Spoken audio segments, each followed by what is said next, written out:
आज आपको हम एक महत्वपूर्ण टॉपिक के साथ क्या कहते हैं तुम्हारे सामने आए हैं।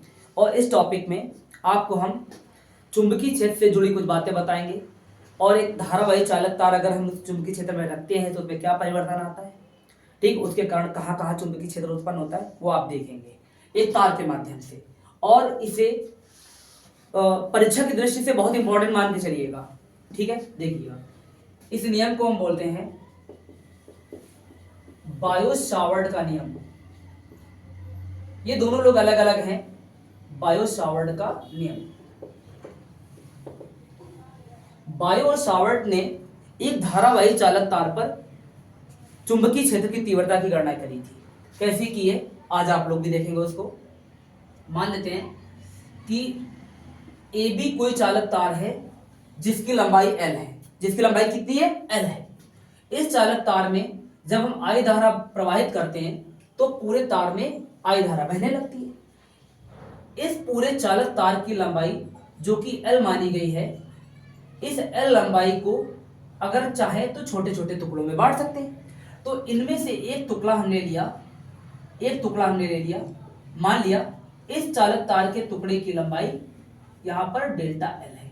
डेल्टा एल मतलब छोटा है।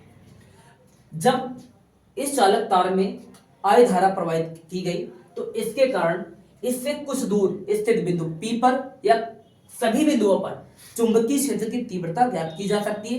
क्यों ज्ञात करेंगे? क्योंकि यहां पर धारा बहेगी तभी चुंबकीय क्षेत्र उत्पन्न होगा। देखिएगा, मान लेते हैं कि यहां से कुछ दूरी पर कोई बिंदु P है। वो दूरी कितनी है? ये देखिएगा, वो दूरी है हमारे पास R। यहां पर चुंबकीय क्षेत्र ज्ञात करना है। चुंबकीय क्षेत्र का निशान कुछ क्रॉस की तरह बनाएंगे और इसको डेल्टा बी से डिनोट करेंगे और इस पॉइंट को हम P बोलेंगे। एक चीज और देखिएगा, यहाँ पर धारा भी है, दूरी भी है, लंबाई भी है। और एक चीज और देखिएगा, चालक तार और बिंदु P के बीच में कोण भी बनता नजर आ रहा है जिसकी हम व्याख्या करने वाले हैं। ठीक है, देखते हैं। देखेंगे यहाँ पर कुछ भाषा बता दे रहा है जिससे आपका कहते सुविधा रहेगी आपको। माना ए बी कोई चालक तार है जिसकी लंबाई एल है।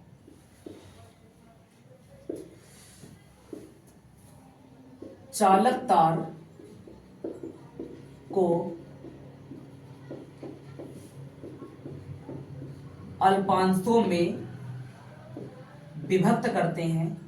विभक्त करते हैं मतलब तोड़ते हैं, विभक्त करते हैं, जिससे प्रत्येक अल्पांश की लंबाई डेल्टा एल हो जाती है। इतनी भाषा हमने बताया कि केवल तार की बात रही है। अभी धारा प्रवाहित नहीं की, अब धारा प्रवाहित कराते हैं। लिखेंगे चालक तार में आई धारा प्रवाहित हो रही है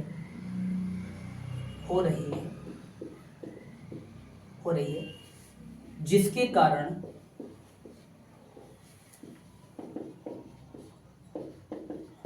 तार से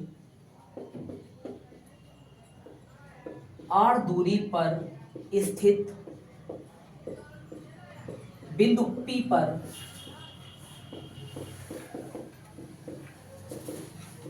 चुंबकीय क्षेत्र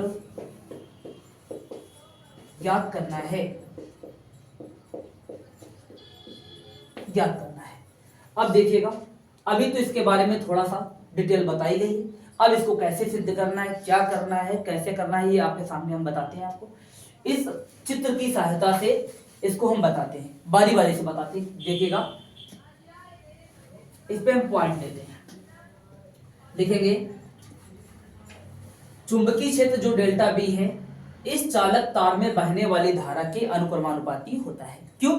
क्योंकि जब चुंबकीय क्षेत्र अगर बढ़ेगा तो धारा का मान भी बढ़ेगा। लिखेंगे चुंबकीय क्षेत्र डेल्टा बी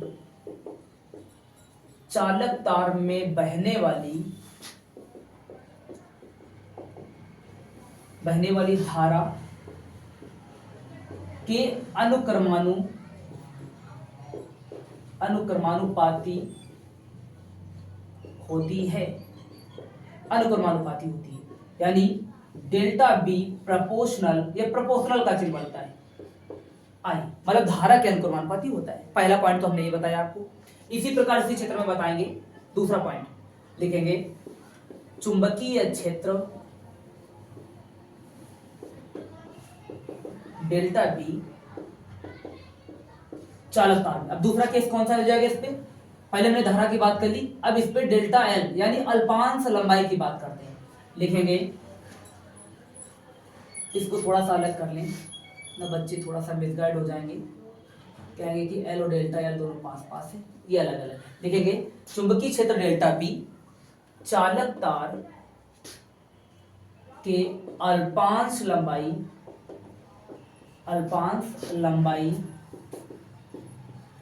डेल्टा एल के अनुक्रमानुपाती होता है।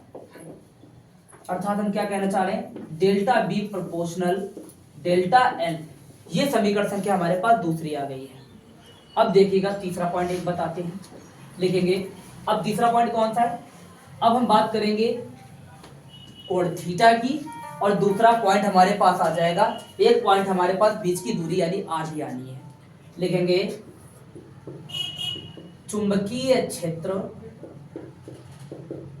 डेल्टा बी चालक तार और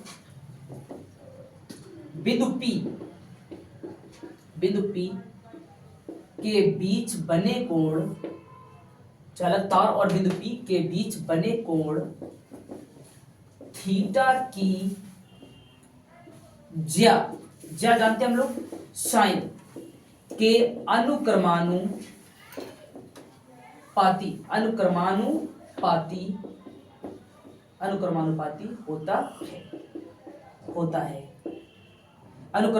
होता है।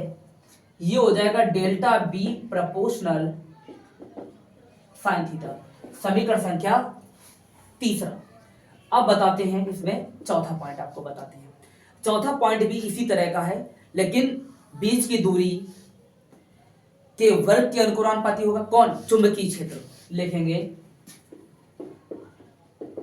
चुंबकीय क्षेत्र डेल्टा बी चालक तार और बिंदु P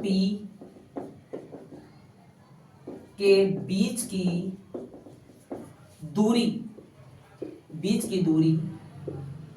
के वर्ग के व्युत्क्रम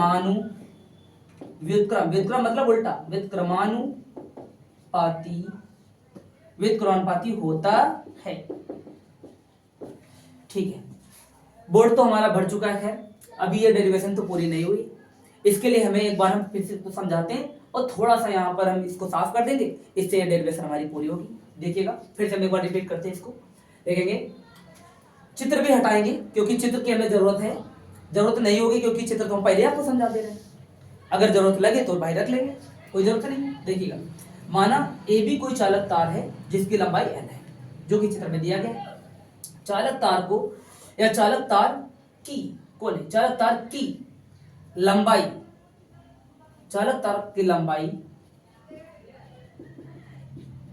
को अल्पांशों में, थोड़ा शॉर्ट हो गया था, अल्पांशों में विभक्त करते हैं, जिससे प्रत्येक अल्पांश की लंबाई डेल्टा एल हो जाती है। चालक तार में I धारा प्रवाहित हो रही, जिसके कारण तार से r दूरी पर स्थित बिंदु P पर चुंबकीय क्षेत्र ज्ञात करना है। ठीक है, इस भाषा को आप लोग वीडियो रोककर लिख लेंगे, जैसा कि आपको हम बता रहे हैं। अब देखिएगा, इसको हम थोड़ा साफ करते हैं।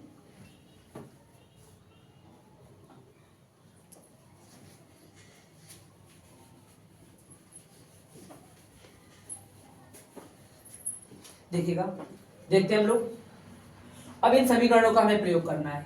लिखेंगे समीकरण 1, 2, 3 व 4 से क्या है इसमें, कुछ कॉमन है।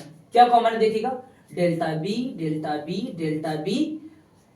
लो चौथा समीकरण भी मिट गया। अब चौथा समीकरण तो लिखना पड़ेगा इसके लिए, है ना। चौथा समीकरण लिख रहे हैं, अभी इनका समीकरण का प्रयोग नहीं कर रहे। इस भाषा को प्रयोग करो, चुंबकीय क्षेत्र डेल्टा बी चालक तार और बिंदु पी के बीच की दूरी के वर्ग के व्युत्क्रमानुपाती होता है। चौथा समीकरण लिख रहे हैं भैया, देखिएगा लिखेंगे डेल्टा बी प्रोपोर्शनल 1 कितना है आर स्क्वायर, ये समीकरण संख्या 4। अब लिख सकते हैं इस बात को, लिखेंगे समीकरण 1 2 3 व 4 से। देखिएगा इन चारों समीकरण का प्रयोग हमें करना है। डेल्टा बी सब जगह कॉमन है तो एक बार नोट कर लेते हैं, इसमें से डेल्टा बी सब जगह प्रोपोर्शनल कॉमन है, नोट कर लेते हैं। अब देखिएगा ये सब देखो, इनके बटे में कुछ नहीं, इसके बटे में कुछ नहीं, इसके बटे में कुछ नहीं, इसका मतलब सारे गुणा में हो जाएंगे। देखिएगा देखिएगा आई गुणा, दूसरा क्या है डेल्टा एल गुणा, तीसरा क्या हमारे पास साइन थीटा गुणा, ये कितना हो जाएगा 1/r²। ये सारे गुणा में है, गुणा में तो गुणा आप करेंगे, ऊपर ऊपर का गुणा कर लो, ठीक है। डेल्टा बी प्रोपोर्शनल यहाँ कितना हो जाएगा आई डेल्टा एल साइन थीटा और बटे में कितना हो जाएगा r²। जब प्रोपोर्शनल का चिन्ह लगा हो तो इसको हटाना पड़ता है, एक नियतांक फिक्स कर लेंगे हम लोग। क्या लिखेंगे डेल्टा बी बराबर यहाँ पर आ जाएगा μ0/4 आई डेल्टा एल साइन थीटा और बटे कितना हो जाएगा r²। ये हमारे पास डेरिवेशन हमारी पूरी सिद्ध हो चुकी है, ठीक है। अब इसको देखते हैं, कुछ वैल्यू बताते हैं। बच्चे ये जानना चाह रहे होंगे कि ये μ0 कहाँ से आ गया, ये μ0 होता क्या है, उस चीज को हम बता रहे हैं। लिखेंगे जहां μ0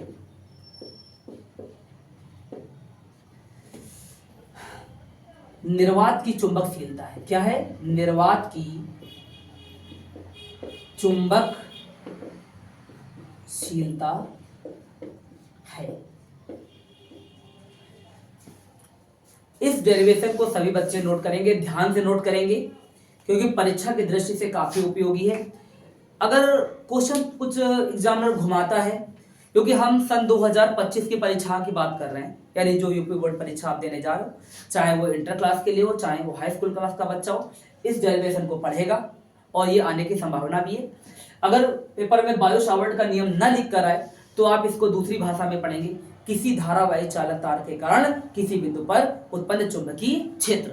आप अगर ये भाषा लिखी मिलती, ये क्वेश्चन मिलता तो भी उसका जवाब आप यही लिखेंगे, दोनों का जवाब एक है। और भी अलग से डेरिवेशन पढ़ाएंगे जो आप हमारे नेक्स्ट वीडियो में देखेंगे।